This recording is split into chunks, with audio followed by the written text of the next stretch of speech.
नमस्कार दोस्तों, आज की इस वीडियो को शुरू करने से पहले मैं आप सभी लोगों को बताना चाहूँगा कि मैं इस चैनल में कुछ बदलाव करने जा रहा हूँ जिससे आप लोगों का मनोरंजन ज़्यादा बढ़ सके। वो बदलाव शायद अगले हफ्ते से या इसी हफ्ते से हो जाएंगे। वो कैसे बदलाव हैं उनके लिए जल्द ही एक नया ट्रेलर लेकर आऊँगा जो 1-2 दिन में इस चैनल पर मैं डाल दूँगा, जिससे आप देखना ना भूलें। और साथ ही साथ आपने अगर मेरे को इंस्टाग्राम पर ज्वाइन नहीं किया है तो वहाँ पर भी ज्वाइन कर ले। वहाँ मैं वीडियो से संबंधित जानकारी देता रहता हूँ। धन्यवाद। तो आज की वीडियो है योग से संबंधित जुड़े तथ्यों के बारे में। तो चलिए दोस्तों शुरू करते हैं। 21 जून अंतर्राष्ट्रीय योग दिवस के रूप में मनाया जाता है और योग कई गंभीर बीमारियों को दूर करने में सक्षम है। यह भी अब खुद डॉक्टर्स और रिसर्चर्स द्वारा मान लिया गया है। योग संस्कृत शब्द युग से निकला है और जिसका अर्थ होता है जोड़ना या इकट्ठा करना। और माना जाता है कि योग करने से इंसान की आत्मा, शरीर और श्वास एक हो जाते हैं, यानी कि जुड़ जाते हैं। और इस तरह इस शब्द का मतलब भी समझ में आता है। हिंदू पौराणिक कथाओं के आधार पर भगवान शिव को परम योगी माना गया है, पर अगर योग के आविष्कारक या फिर फादर ऑफ योग कहें तो वो महर्षि पतंजलि को कहा गया है। माना जाता है कि योग पूरी दुनिया को भारत की देन है। हाँ, पर यह कितना पुराना है इसका अंदाज़ा तो ठीक शायद नहीं लगाया जा सकता। पर योग का सबसे पुराना वर्णन हिंदू धर्म के एक वेद ऋग्वेद में मिलता है, और जो कि शायद दुनिया का सबसे पुराना धार्मिक लिखित वर्णन है। हिंदू घाटी सभ्यता में भी योग का वर्णन मिला है, जिसके ठोस सबूत भी हैं। अगर इस हिसाब से योग की उम्र निकाली जाए तो धरती पर लगभग 5000 साल पुरानी है।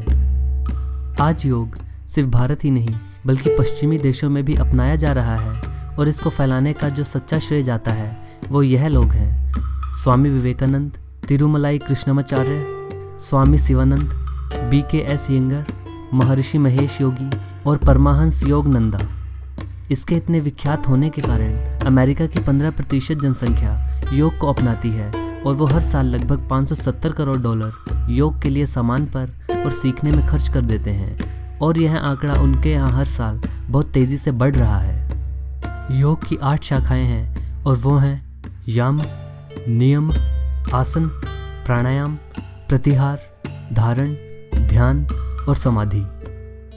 विवस्त्र योग एक इस तरह का योग है जिसको कि बिना वस्त्रों यानी कि कपड़ों के किया जाता है। यह योगा आज के दौर में काफ़ी आम होता जा रहा है, और वैसे भी योग करते वक्त माना जाता है कि आपका जितना ज़्यादा शरीर हवा को छुएगा, योग आपके लिए उतना ही ज़्यादा चरम होगा। 19 प्रकार के अलग अलग योग होते हैं, और योग के बुनियादी 84 पोज हैं। हालांकि एक अंतर्राष्ट्रीय योग टीचर श्री धर्म मित्रा ने लगभग 1350 अलग अलग आसन करने का कीर्तिमान बनाया हुआ है। पूरी दुनिया में योग को भूमंडलीकरण यानी कि ग्लोबलाइजेशन का सबसे अच्छा उत्पाद यानी कि प्रोडक्ट बताया गया है।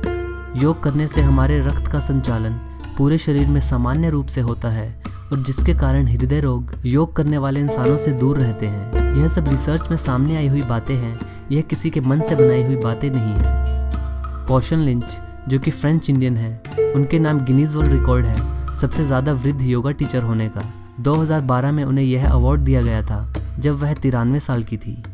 योग के कारण लोगों की सेक्सुअल लाइफ ज़्यादा बेहतर होती है, क्योंकि योग के कारण कार्डियोवास्कुलर सिस्टम यानी कि हृदय प्रणाली ज़्यादा कारगर हो जाती है। साथ ही साथ पेल्विक फ्लोर मसल की मजबूती भी बढ़ती है।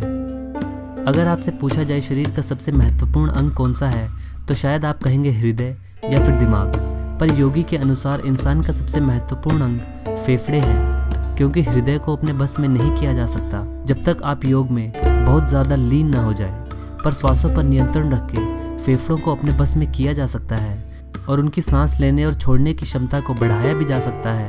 और योग क्योंकि मुख्यतः श्वासों पर निर्भर अभ्यास है, तो फेफड़े सबसे महत्वपूर्ण अंग होना योगी के हिसाब से कोई अचंभा नहीं है। वॉशिंगटन की यूनिवर्सिटी के शोध के अनुसार योग के नियमित अभ्यास से आपका धीरे धीरे खाना कम हो जाता है, क्योंकि योग के कारण आप सभी चीज़ों से भावनात्मक रूप से जुड़ने लगते हैं, और अपने खाने से भी। योगा रेव्स एक इस तरह का योग है जो कि बाहर के देशों में प्रचलित हुआ है, जिसके कारण देशों के जवान लोग नशे से मुक्त हो रहे हैं योग के ज़रिए। कुछ क्लब्स में दारू, सिगरेट्स वगैरह नहीं बल्कि हाई म्यूज़िक पर योग किया जाता है, और इसको योगा रेव्स का नाम दिया गया है, और यह धीरे धीरे प्रसिद्धि भी पा रहा है। 2008 से मलेशियन परिषद द्वारा योग करने पर मुस्लिम्स के लिए बैन लगाया हुआ है, क्योंकि उनका मानना है कि योग हिंदू और बौद्धिक तथ्यों को दर्शाता है और यह मुस्लिम्स के विश्वास को आघात पहुंचाता है। हर 30 मिनट के योग के बाद 5 मिनट का विश्राम यानी कि रेस्ट लेना आवश्यक होता है और योग करने के बाद अंत में शवासन करना सबसे ज़्यादा ज़रूरी होता है, जिसे ज़्यादातर लोग छोड़ देते हैं। तो दोस्तों, यह थे कुछ तथ्य योग के बारे में। अगर आपको वीडियो पसंद आए तो इसे लाइक और शेयर करना ना भूलें, और अगर आप इस चैनल पर नए हैं तो चैनल को सब्सक्राइब ज़रूर करें। अगली बार एक ऐसे ही रोमांचक वीडियो लेकर प्रस्तुत होऊंगा। तब तक के लिए नमस्कार।